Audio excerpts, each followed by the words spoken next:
नमस्कार, बहुत बहुत स्वागत है आपका। आप देखना शुरू कर चुके हैं राष्ट्रपथ। आपके साथ मैं हूं अर्चना सिंह।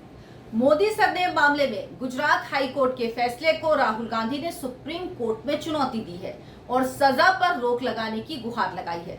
लोकसभा चुनाव में अब बहुत कम समय बचा है। अगर राहुल गांधी को सुप्रीम कोर्ट से राहत नहीं मिली तो वो 2024 का चुनाव नहीं लड़ पाएंगे। इसीलिए कांग्रेस पार्टी ने गुजरात हाई कोर्ट की डिवीजन बेंच, यानी उनके पास ऑप्शन था कि पहले वो डिवीजन बेंच के पास जाते, उसके बाद सुप्रीम कोर्ट जाते, लेकिन क्योंकि 2024 में बहुत कम समय बचा है, कांग्रेस पार्टी समय बर्बाद नहीं करना चाहती। पहले निचली अदालत में अपील करने से पहले उसने बहुत समय बर्बाद किया था। तभी ये सवाल उठाए जा रहे थे कि कांग्रेस पार्टी आखिर ऐसा क्यों कर रही है। तो अब उसको एहसास है और इसीलिए डिवीजन बेंच के पास जाने की बजाय सीधे सुप्रीम कोर्ट का रुख कांग्रेस ने किया है। इस मामले का आपको थोड़ा बैकग्राउंड बता देती हूँ, उसके बाद बताऊंगी कि चुनाव आयोग क्यों इस सीट पर अभी तक, राहुल गांधी की वायनाड सीट पर उनके अयोग्य घोषित होने के बाद भी चुनाव नहीं करा रहा है। तो गुजरात हाई कोर्ट ने 7 जुलाई को मोदी सरनेम मामले में राहुल गांधी की सजा पर रोक लगाने से इनकार कर दिया था। सूरत के मेट्रोपॉलिटन मजिस्ट्रेट की अदालत के फैसले को बरकरार रखा था। राहुल गांधी को सूरत की अदालत ने, आपको याद होगा, 23 मार्च 2023 को कर्नाटक की एक रैली में सारे मोदी सरनेम वाले चोर क्यों होते हैं वाले बयान पर 2 साल की सजा सुनाई थी। कोर्ट ने आईपीसी की धारा 499 और 500 यानी आपराधिक मानहानि के तहत उन्हें दोषी ठहराया था।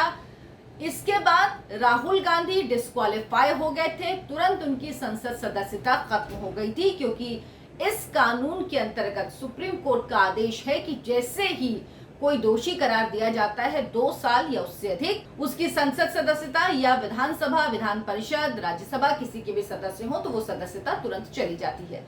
अब राहुल गांधी की याचिका खारिज करते हुए हाईकोर्ट ने उस वक्त क्या कहा था? हाईकोर्ट ने कहा था जनप्रतिनिधियों को साफ छवि का होना चाहिए, सजा पर रोक लगाने का कोई उचित आधार नहीं है, जो मांग राहुल गांधी की तरफ से याचिका में की गई थी। साथ ही कहा था राहुल गांधी सीरियल ऑफेंडर हैं। वीर सावरकर के अपमान के मामले का भी जिक्र किया। उन्होंने कहा कि कई और मामले, ये जब केस चल रहा था उस बीच कई और मामले भी दर्ज हुए हैं। सावरकर के मामले का जिक्र किया, कहा सावरकर के पोते ने सावरकर के अपमान के मामले को लेकर भी मानहानि का मुकदमा राहुल गांधी पर दर्ज करवाया है, इसीलिए उनको राहत नहीं दी जा सकती। अब राहुल गांधी को उम्मीद सुप्रीम कोर्ट से है। राहुल गांधी केरल के वायनाड से सांसद थे। कोर्ट ने 2 साल की सजा सुनाई। उसके बाद राहुल गांधी की संसद सदस्यता खत्म हो गई थी और उन्हें अपना बंगला भी खाली करना पड़ा था। अब वो शिफ्ट हुए हैं, शीला दीक्षित का बंगला है, उस बंगले में वो शिफ्ट हुए हैं। अभी कुछ समय पहले, 1-2 दिन पहले ही वो उस बंगले में शिफ्ट हुए। इससे पहले अपना बंगला खाली करने के बाद वो अपनी मां सोनिया गांधी के बंगले 10 जनपथ में उनके साथ रह रहे थे। मानहानि केस में अगर राहुल गांधी को सुप्रीम कोर्ट से राहत मिलती है तो उनकी संसद सदस्यता बहाल हो जाएगी। लेकिन इस बीच चुनाव आयोग अगर चाहे, चुनाव आयोग को इंतजार करने की जरूरत नहीं है। जिस दिन राहुल गांधी डिस्क्वालीफाई हुए थे या कोई भी व्यक्ति डिस्क्वालीफाई होता है, चुनाव आयोग उसके बाद उस सीट पर उपचुनाव की घोषणा कर सकती है और ये अधिकार चुनाव आयोग को रिप्रेजेंटेशन ऑफ पीपल्स एक्ट के अंतर्गत मिलता है, यानी वो वायनाड सीट पर उपचुनाव का ऐलान कर सकता है। पर चुनाव आयोग ने ऐसा नहीं किया।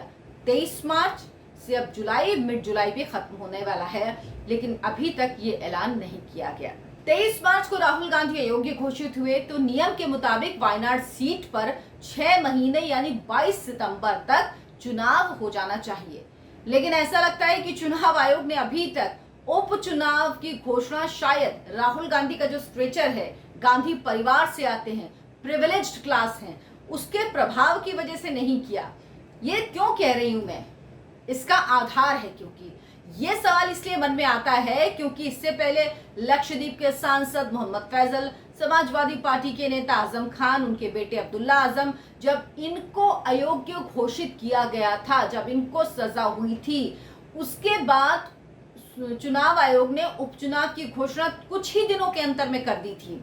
लेकिन राहुल गांधी के मामले में ऐसा क्या है कि वो वेट एंड वॉच की रणनीति अपनाए हुए है। ऐसा लगता है जैसे चुनाव आयोग को वायनाड सीट पर चुनाव कराने की कोई जल्दी ही नहीं है। वो इंतजार कर रहा है कि राहुल गांधी जी आए, राहुल गांधी जी को अगर राहत मिल जाती तो अच्छी बात है, ताकि अगर उपचुनाव हो गए, कोई वहां पे बहाल हो गया, कोई वहां का सांसद चुन लिया गया, तो उसके बाद तो राहुल गांधी के पास ऑप्शन होगा नहीं। तो इसीलिए इंतजार कर रहे हैं कि कोई बात नहीं राहुल जी, आप जितना भी वक्त लगाइए, हम इंतजार कर रहे हैं। लग तो यही तरीका रहा है।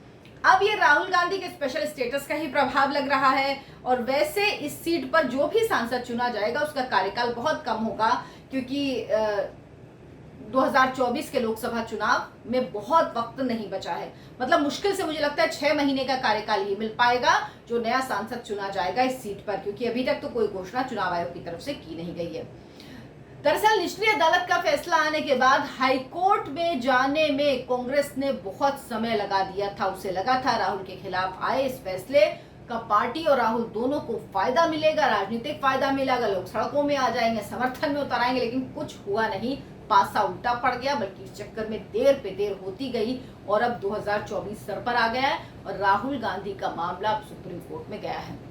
लेकिन पार्टी ने जो स्ट्रैटेजी बनाई वो स्ट्रैटेजी मुंह के बल गिर गई, औंधे मुंह गिर गई, और कुछ नहीं हुआ। ना कोई सड़क पर आया, ना ही ये समय पर कोर्ट में गए, तो वो देरी पे देरी होती गई। यानी ये एक्सपेरिमेंट जो कांग्रेस पार्टी ने किया वो पूरी तरह से फेल हो गया।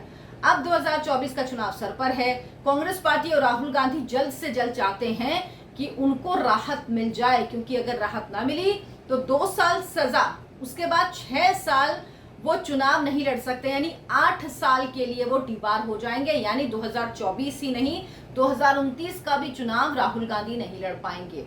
और उसके बाद वो 2029 के बाद फिर 34 का चुनाव वो लड़ेंगे, तो तब तक अभी वो 53 साल के हैं, तो तब तक वो 63 साल के हो जाएंगे। राहुल गांधी जो बहुत एक्टिव पॉलिटिशियन नहीं है, 24/7 पॉलिटिशियन ही, सोचे 10 साल अगर वो राजनीति से बाहर रहे, 8 साल अगर वो राजनीति से बाहर रहे, तो उसके बाद उनका राजनीतिक भविष्य क्या ही रह जाएगा।